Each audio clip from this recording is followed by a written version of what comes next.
دل متقی ہوتے، دل پرہیزگار ہوتے، اور دل متقی ہو یہ بہت بڑی بات ہے۔ اللہ کی نشانی جو اللہ نے صفا اور مروہ کو فرمایا، تو صفا اور مروہ مکہ شریف میں کعبے کے بالکل قریب ایک ایسا ایریا ہے کہ دو پہاڑیوں کے بیچ، ادھر بھی پہاڑی ہے اور ادھر بھی پہاڑی، اور اس کے بیچ کا جو حصہ ہے تو اللہ اس کے لیے کیا فرما رہا ہے؟ دونوں پہاڑیوں کا اللہ فرماتا ہے صفا بھی اللہ کی نشانی ہے اور مروہ بھی اللہ کی نشانی ہے۔ آخر یہ نشانی اللہ نے بنایا کیوں؟ کیا اللہ چاہتا تو یہ بھی فرما سکتا ہے کہ کعبہ اللہ کی نشانی ہے، مگر اللہ نے یہ نہیں فرمایا قرآن میں۔ اللہ فرماتا ہے صفا اور مروہ یہ دونوں اللہ کی نشانی ہے۔ کیوں؟ اس لیے کہ اللہ کے پیغمبر ابراہیم علیہ السلام کی بیوی حضرت ہاجرہ جو پیغمبر کی بیوی ہے، پیغمبر کی ماں ہے، سبحان اللہ، ابراہیم علیہ السلام کی بیوی ہے، اسماعیل علیہ السلام کی ماں ہے۔ تو اس مقام پہ پانی کا کوئی نام و نشان نہیں تھا، مکہ ایک سنگلاخ وادی تھی، وہاں نہ چڑیا تھی، نہ چرند، نہ پرند، نہ انسان، مگر اللہ کا حکم ابراہیم علیہ السلام کو ملا تو جس جگہ کعبہ ہے اسی کے بالکل متصل اللہ کے حکم سے حضرت ہاجرہ اور ان کے دودھ پیتے بچے اسماعیل علیہ السلام، اللہ کے خلیل ابراہیم علیہ السلام دونوں کو چھوڑ کے آ گئے۔ بات نہیں کہی آپ نے؟ حضرت ہاجرہ نے پوچھا ابراہیم آپ مجھے اس جنگل میں چھوڑ کے جا رہے ہیں، نہ میرا خیال آپ کو آ رہا ہے نہ میرے بچے کا؟ تو آپ نے کوئی جواب نہیں دیا، صرف دیکھا پھر۔ تو حضرت ہاجرہ سبحان اللہ کہنے لگی کیا آپ کو آپ کے رب نے ایسا کرنے کا حکم دیا ہے؟ تو ابراہیم علیہ السلام نے اشارے میں سر ہلا دیا۔ اس وقت حضرت ہاجرہ کا جواب فرماتی اگر رب کا حکم ہے تو ہمارا رب ہم دونوں کے لیے کافی ہے، اللہ، آپ جائیے، اللہ، آپ جائیے۔ ابراہیم علیہ السلام تو لوٹ کے آ گئے، مگر وہ دودھ پیتے بچے اسماعیل علیہ السلام تھوڑا وقت گزر گیا، کوئی بات نہیں، مگر جس وقت آپ نے دیکھا کہ بچہ پانی کی وجہ کے لیے پیاس سے بلک رہا ہے، تڑپ رہا ہے، تو حضرت ہاجرہ ماں کی ممتا مشہور ہے۔ حضرت ہاجرہ نے بچے کو لٹایا کعبے کے پاس اور سیدھے پانی کی تلاش میں کہ شاید یہاں کہیں پانی کا کوئی چشمہ ہو، آپ صفا گئی، صفا پہاڑی کے پاس گئی، وہاں سے دوڑی مروہ پہاڑی کے پاس گئی، ایک چکر لگایا، پھر بچے کو بیچ میں آ کے دیکھا کہ بچہ کھیل رہا ہے کہ نہیں، دیکھا، اور دیکھنے کے بعد پھر دوسرا چکر لگایا۔ کتنے چکر لگائے آپ نے؟ 7 چکر لگائے۔ مورخین فرماتے ہیں کہ حضرت ہاجرہ نے اور کچھ نہیں کیا تھا، جب وہاں سے پلٹ کے آئی 7 چکر لگا لیے، کاہے کے لیے نہیں تھی؟ پانی کی تلاش میں۔ چکر تو لگ گئے، پانی نہیں ملا، جب لوٹ کے آئی تو دیکھا وہ ننھا سا شہزادہ اسماعیل علیہ السلام، جن کی اولادوں میں نسل میں ہم سب کو نبیوں کے سردار محمد رسول اللہ صلی اللہ علیہ وسلم ملے۔ اسماعیل علیہ السلام کی اولاد میں حضور اکرم صلی اللہ علیہ وسلم ہے، تو دیکھا کہ اسماعیل علیہ السلام نے ایڑی رگڑ ہے، ایڑی زمین میں رگڑنا ہے۔ علماء فرماتے ہیں اولیاء کاملین سے جب پوچھا گیا کہ وہ معجزہ اسماعیل کا تھا یا کچھ اور تھا، تو اولیاء اللہ فرماتے ہیں یہ معجزہ اسماعیل علیہ السلام کا تو ہے، مگر اس معجزے کی اصل جان اگر کچھ ہے تو ان کی پشت میں نور محمدی تھا۔ نور محمدی جلوہ تھا، اس نور محمدی کی کرامت یہ تھی کہ اسماعیل علیہ السلام نے ایڑی زمین پہ رگڑی تو پانی کا چشمہ نکل آیا۔ حضرت ہاجرہ آئی، دیکھا بچہ ایڑی رگڑا، پانی بہ رہا، ایک دھار ادھر ایک دھار ادھر، چاروں طرف پانی پھیل رہا ہے۔ دیکھا کہ پانی جس طرف کو ڈھال ہے وہاں اس طرف کو پانی بہت سارا اکٹھا ہو گیا اور بڑھ رہا ہے۔ حضرت ہاجرہ وہی آگے فرماتی ہیں یا ماں کو زم زم، اے پانی ٹھہر جا ٹھہر جا۔ اللہ کے رسول علیہ السلام فرماتے ہیں اگر ہاجرہ یہ نہ کہتی کہ پانی ٹھہر جا تو نبی کی ایڑی کا نکلا ہوا پانی تھا۔ آقا فرماتے اتنی برکت ہوتی کہ پوری دنیا میں کہیں اس پانی کے علاوہ دوسرا پانی نہ ہوتا۔ سمجھ آ رہا؟ اس جگہ کو جہاں بچے کی پیاس بجھانے کے لیے ہاجرہ دوڑی، حضرت ہاجرہ نبی تو نہیں تھی نا،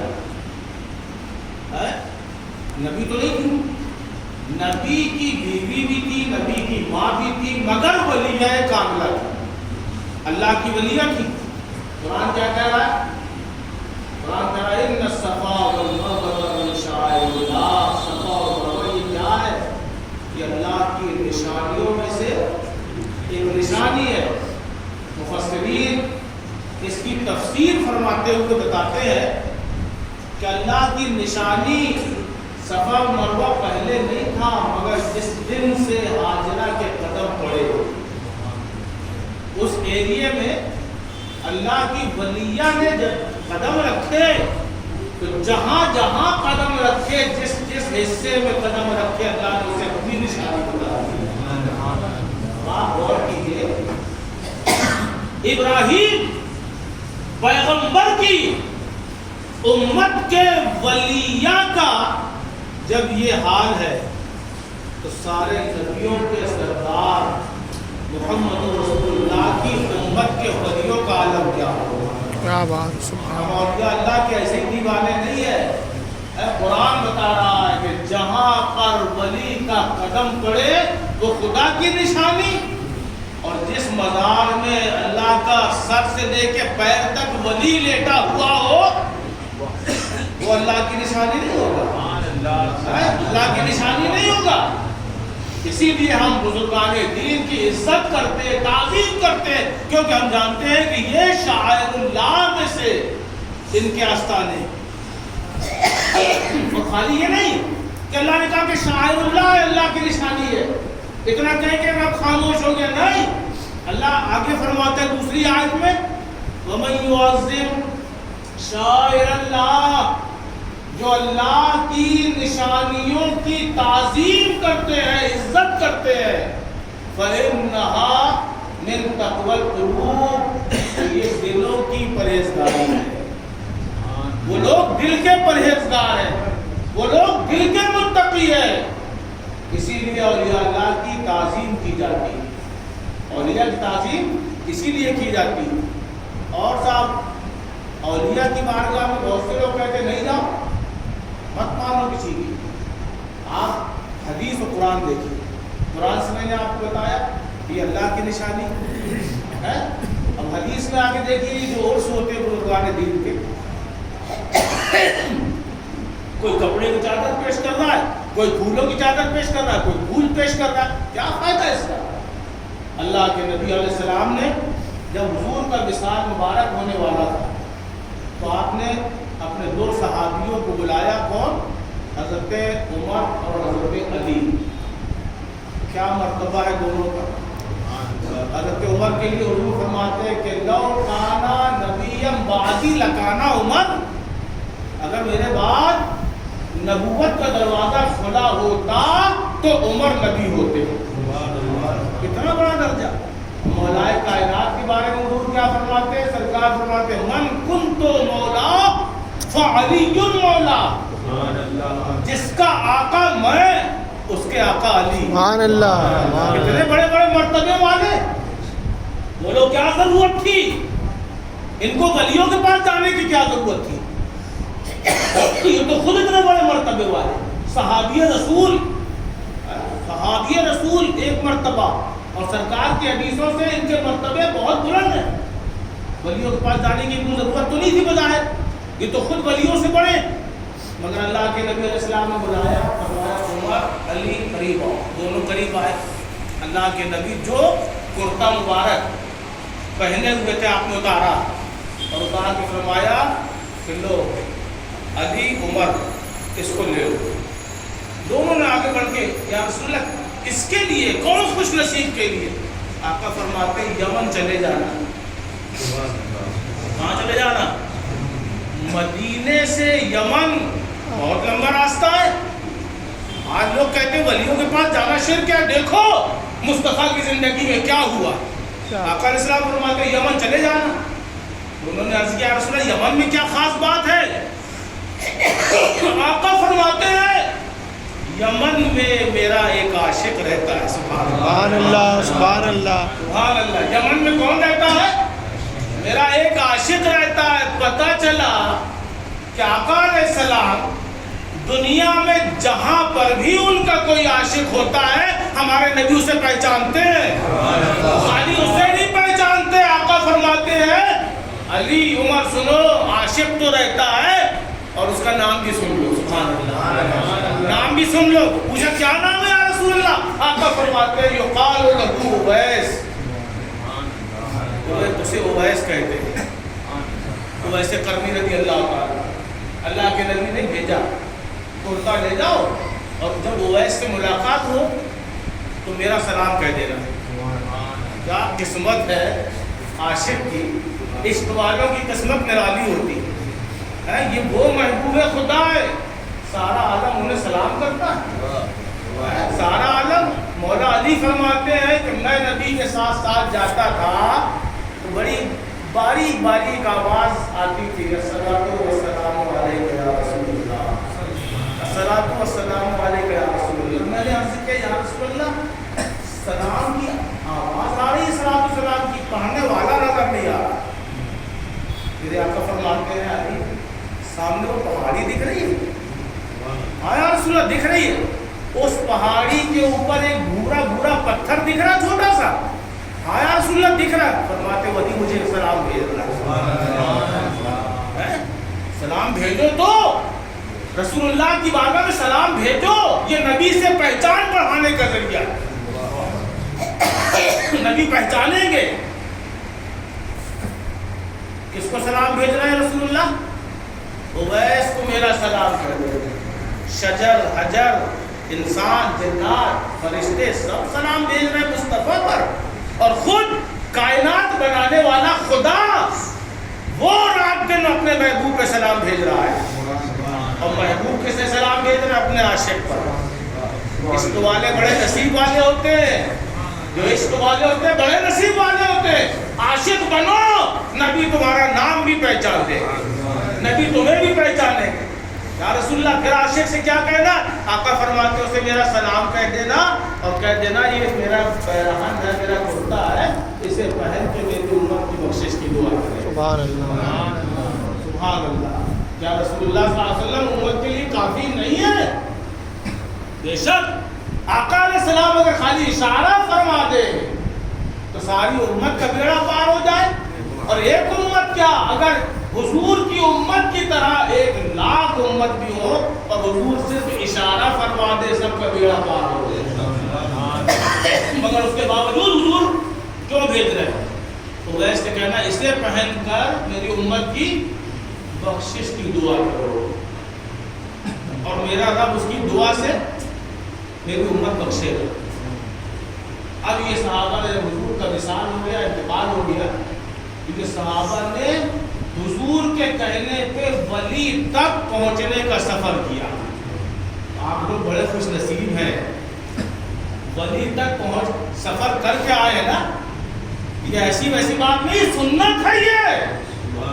اللہ کے نبی نے سفر کے لیے کہا, کس کو کہا؟ صحابہ کو کہا کہ میرے ولی تک پہنچو. پتا چلا ولی تک بھیجنا نبی کی سنت, ولی تک پہنچانا کس کی سنت ہے؟ رسول اللہ کی سنت. اور ولی کی خدمت میں جانا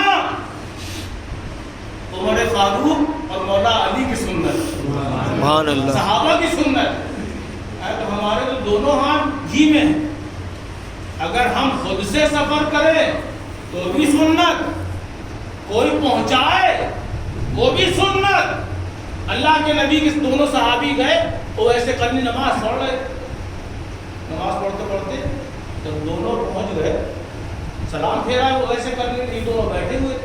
جیسے ہی سلام پھیرا دونوں صحابہ نے کہا السلام علیکم یا اویس. کیا کہا؟ السلام علیکم یا اویس. جیسے ہی آپ نے سنا جواب کیا دے رہے ہیں؟ آپ جواب دیتے وعلیکم السلام یا عمر یا علی. حضرت علی, حضرت عمر, یہ ان کے دل میں خیال آیا کہ ان کا نام تو رسول اللہ نے بتا دیا تھا, مگر ہمارا نام انہیں کس نے بتایا؟ اللہ اللہ. جیسے ہی خالی دل میں خیال آیا, پوچھا اویس آپ کو ہم لوگوں کا نام کیسے پتا؟ کہا جس رسول نے آپ کو ہمارا نام بتایا تھا اسی محبوب نے آپ لوگوں کا نام بتا دیا, اسی محبوب نے ہم سے فرما دیا.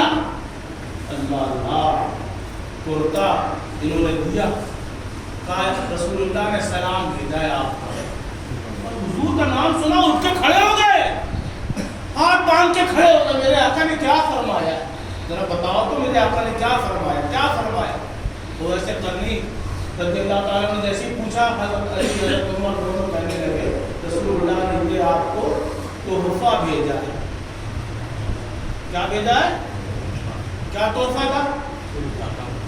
کرتا کائے کا ہوتا, لکڑی کا ہوتا ہے نا؟ نہیں حضرت, کپڑے کا ہوتا ہے. کپڑے کا ہوتا ہے نا. کرتا بھیجا. کیوں؟ اللہ کے نبی نالین بھی بھیج سکتے تھے. اللہ کے نبی اپنا عصا مبارک لکڑی کا وہ بھی بھیج سکتے تھے کہ اویس کو دے دینا کہ اس کے وسیلے سے دعا کرے. نالین بھیج دیتے, اویس سے کہنا اسے ہاتھ میں لے کے دعا کرے, بولو ہو سکتا تھا کہ نہیں؟ مگر حضور نے کپڑے کا کرتا کیوں بھیجا؟ کیونکہ حضور کو پتا تھا کہ آنے والے وقت میں ولیوں کے عاشق ولیوں کو کپڑے کی چادر پیش کریں گے. کوئی اگر ان سے پوچھے گا کہ چادر کیوں پیش کی تو ان کے پاس جواب ہوگا کہ ولی کو کپڑا بھیجنا سنت رسول, ولی کو کپڑا پہنچانا سنت مصطفیٰ ہے. الحمدللہ آج وہی دور سے میں بھی ہوتا ہے, اولیاء کاملین کے عرصے میں ہم لوگ بھی یہی کرتے ہیں, اور پھول چڑھانے کا معاملہ بھی یہی ہے. مولا علی شیر خدا فرماتے من علق الوردہ علی قبر مسلم غفر اللہ لہو بتسبیحہ للمیت ویکتب للملقی حسنا.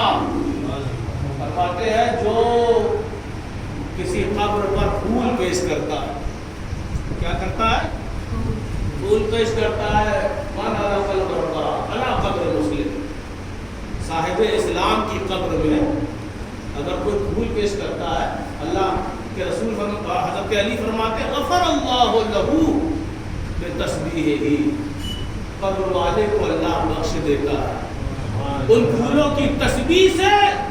وَيَكْتُبُ لِلْمُلْقِيِّ حَسَنًا, اور جس نے پھول ڈالے قبر میں, اللہ تبارک و تعالی قبر میں پھول ڈالنے والے کو نیکیاں عطا فرماتا ہے. سمجھ میں آ گیا؟ تو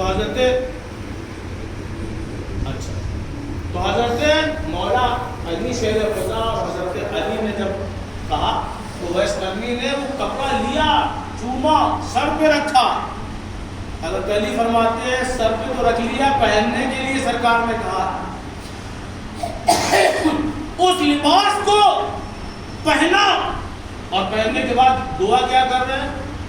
حضرت عمر نے بتا دیا تھا، حضرت علی نے بتا دیا تھا کہ آپ کی دعا سے امت بخشی جائے گی. حضور نے فرمایا چاہتے تو یہ دعا کر دیتے اللہ ہمارے آقا کی امت کو بخش دے. یہ دعا نہیں کری. دعا کیا کر رہے ہیں؟ اے اللہ جس محبوب نے یہ لباس بھیجا ہے اس محبوب کے اس لباس کے صدقے اللہ اکبر کی امت کو بخش دے. اللہ اکبر اللہ. جیسے یہ دعا کی اللہ تبارک و تعالیٰ کی طرف سے غیب سے آواز آئی اویس محبوب کے اس خرقے کی، محبوب کے اس پیرہن کی وجہ سے تم جو مانگتے وہ ملتا، مگر جو تم نے مانگا ہے تو تمہاری دعا سے میں نے آدھی عمر بخش دی. اللہ آدھی بخشی اور آدھی کیوں نہیں؟ اللہ کی طرف سے آواز آ رہی ہے، غیبی آواز. تو بس آدھی تمہاری دعا سے بخشی ہے اور آدھی میرا محبوب، میرے محبوب کا محبوب شیخ عبد القادر جیلانی ہوگا، اس کی دعا کی برکت سے بخشوں گا. یہ اولیاء اللہ. سمجھ میں آیا؟ اولیاء کی دعا سے کیا نہیں ہوتا ہے. بخشش ہوئی کہ نہیں ہوئی؟ بخشش ہوتی ہے اولیاء کی دعا سے. کیا نہیں ہوتا؟ خرقہ بزرگوں کا، بزرگوں کے لباس. اللہ محمود غزنوی کو ایک بزرگ خواجہ ابو الحسن خرقانی رضی اللہ تعالیٰ عنہ نے اپنا کرتا دیا ایک مرتبہ. کہا محمود جب بہت پریشانی کا وقت ہو تو اس کے وسیلے سے دعا کرنا، تو دعا قبول ہو جائے گی. محمود غزنوی نے لے لیا. جب سومنات قلعے پر فتح نہیں ہو رہی تھی، محمود غزنوی نے صندوق کھولا، خواجہ ابو الحسن خرقانی کا کرتا اٹھایا. اے اللہ اس خرقے کی وجہ سے مجھے فتح عطا فرما، سومنات کا قلعہ فتح فرما دے. آپ نے دعا کی، اللہ نے فوراً قبول کی، قلعہ فتح ہو گیا. رات میں خواجہ ابو الحسن خرقانی خواب میں نظر آیا. جیسی خواب میں حضور آپ کیسے ہیں؟ تو خواجہ ابو الحسن فرماتے ہیں محمود خرقہ مارا چیک کر دی، میرے خرقے کا تم نے کیا کیا؟ کہنے لگے حضور میں نے آپ کے خرقے کو اللہ کی بارگاہ میں سومنات قلعے کی فتح کے بدلے بیچ دیا. محمود غزنوی سے ابو الحسن خرقانی فرماتے ہیں اے محمود بہت سستے میں سودا کیا، بہت سستے میں سودا کیا. اگر میرا خرقہ لے کر تو یہ دعا کرتا تو محبوب کائنات کی پوری امت بخش دے اور پورے دنیا کو کلمہ لا الہ الا اللہ محمد رسول اللہ پڑھنا نصیب ہو جائے تو اللہ وہ دعا بھی قبول فرما دے. اس لیے بزرگوں کی تعظیم عزت کیجیے. ایسا نہیں کہ فیض سے یہ محروم ہے. بزرگوں نے فرمایا درے فیض حق بند جب تھا نہ اب کچھ، فقیروں کی جھولی میں اب بھی ہے سب کچھ.